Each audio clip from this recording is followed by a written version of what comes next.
New message. Hey Scott, I talked to you today and we set up a time for you to come look at the hot tub. Here we got a phone call message from a customer. First thing I listened to this morning, 6 a.m. She called about 8:30 or 9 o'clock last night after I was in bed. And she's upset because she hired somebody else to work on her hot tub, and apparently they took parts out of it or something. She can't even tell me what's wrong with it, and they never came back. So she wants me to come out there and finish their repairs, which I don't like doing.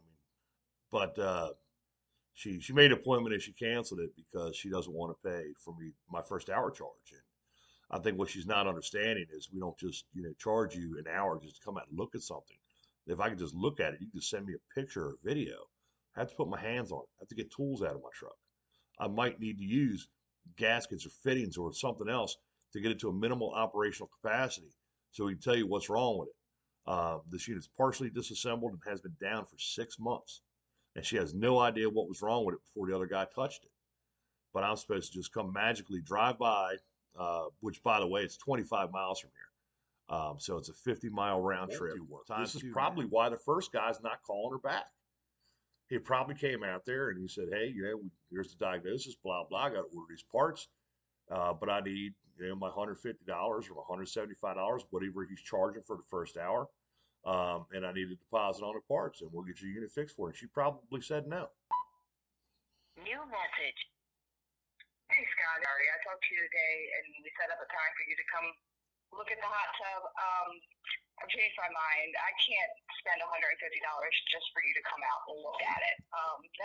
That money's going to have to go towards the actual fixing of it. So sorry to waste your time, but I'm going to go try to find someone who can come out and at least see what it might be that doesn't charge me. Okay, thanks again.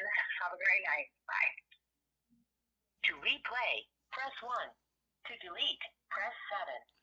Well, good luck finding somebody that's going to drive 25 miles one direction to look at a unit that you had somebody else work on 6 months ago who took parts out of your unit and won't return your telephone calls.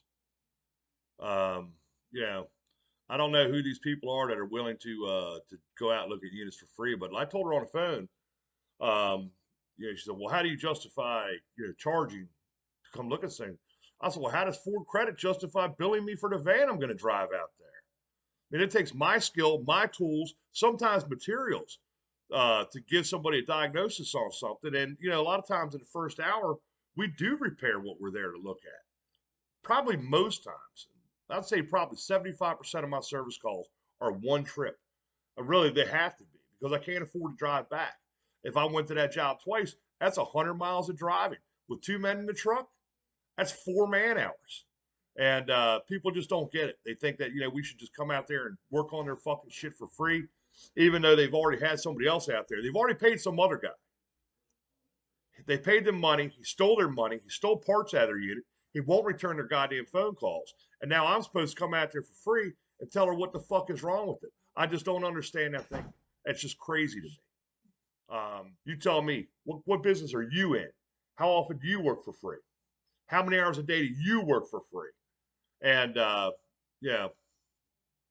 just don't get it.